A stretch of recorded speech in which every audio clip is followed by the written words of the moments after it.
Hi and good morning everyone. We are from Group 3 and today we will be presenting on the topic of the Beirut port explosion and the important lessons we can learn from this tragedy. Thanks for today.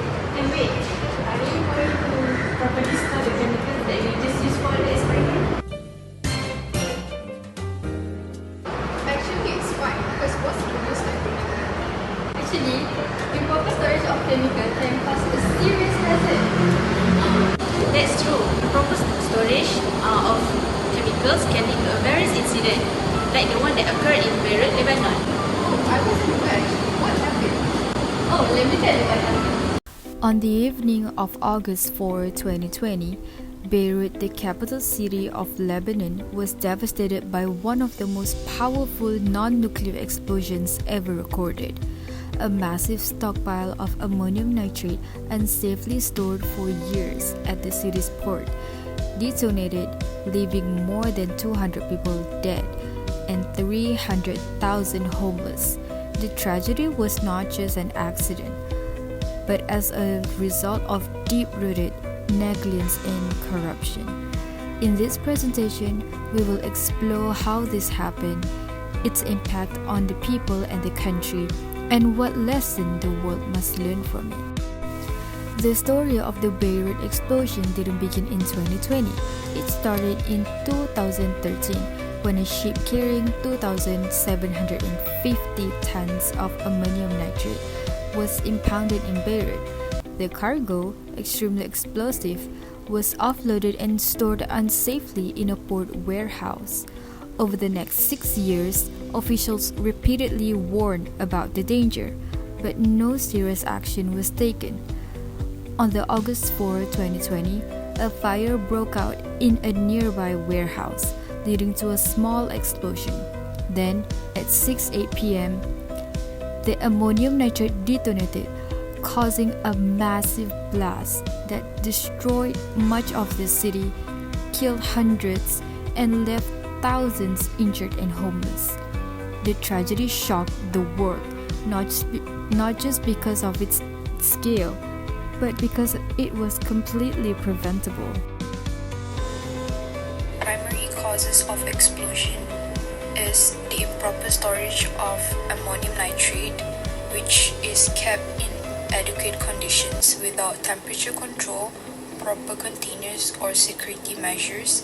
It was stored in torn bag, often exposed to air and humidity that absorb moisture, which can lead to instability and increase the risk of detonation. Is the prolonged negligence by authorities.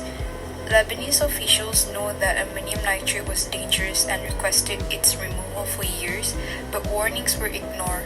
No action was taken, leaving the explosive material in a populated area until it caused a disaster. Other than that is the unsafe and hazardous conditions in the warehouse.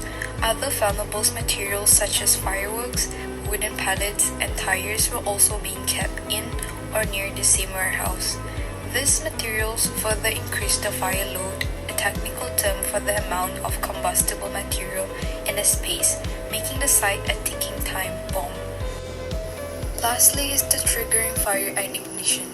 Fire broke out in or near the warehouse. While the exact cause of the fire remains under investigations, reports suggest it may have been ignited during welding work being carried out on a door.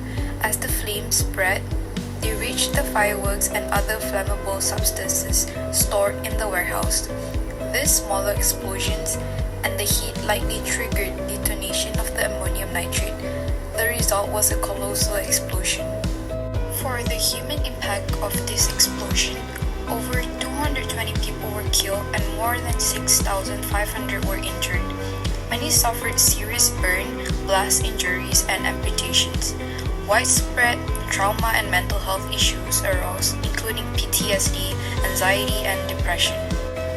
For the environmental impact, the blast released a toxic cloud of gases, including nitrogen oxide and ammonia, affecting air quality. Ammonium nitrate and other chemicals contaminated the soil and coastal waters. The blast destroyed port facilities, warehouse, and fuel depots, leading to spill of hazardous substances. Marine and terrestrial ecosystem near the port suffered damage from the chemical exposure and physical destruction. In the aftermath of the explosion, there was huge public demand for justice. Several officials were arrested and investigation began, but they have faced constant delay due to political interference. Many Lebanese people, including victims' family, have called for an international and independent investigation, as they no longer trust the government. Just 6 days after the explosion, the Prime Minister and his cabinet resigned. The event became a turning point, not just for safety, but for Lebanon's political future. Now, I will explain some of the prevention aspects that could have helped reduce the impact of the Beirut explosion. The first is about hazardous materials regulation and storage requirements. The explosion happened mainly due to poor storage of ammonium nitrate.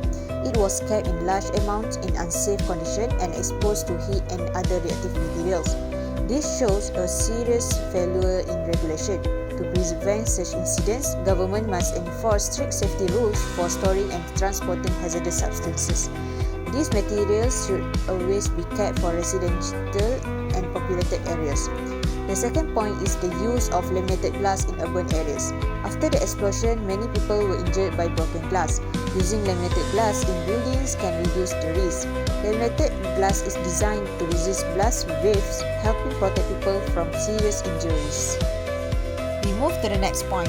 The report titled "They Kill Us from the Inside" reveals how serious corruption and poor management at the Beirut port allowed dangerous chemicals like ammonium nitrate to be stored unsafely for 6 years. This led to one of the largest non-nuclear explosions in history, destroying the port and damaging much of the city. To prevent this from happening again, the government must investigate and prosecute those responsible. Accountability is key to rebuilding trust and improving safety standards. The explosion also exposed major weaknesses in Beirut's emergency response system. There were no proper plans for dealing with chemical spills or large-scale fires. First responders such as police, firefighters, and medical teams were not fully prepared. It is important to train these teams and ensure good coordination between agencies so future emergencies can be handled more effectively. The last point is crowd control after the blast. Hospitals were flooded with people and many with minor injuries arrived before those in critical condition. This makes it harder for medical teams to work efficiently. To fix this, there must be proper crowd management, clear triage system, and good communication to separate minor and serious cases. This will help hospitals prioritize care and reduce chaos during emergencies. Therefore, as the conclusion, the Beirut explosion was a tragic disaster caused by the improper storage of ammonium nitrate under unsafe and hazardous conditions, combined with the prolonged negligence of authorities. To prevent it, we can do the prevention aspect that has been mentioned in this presentation. This is our reference for our video presentation, and that's all from us. Thank you.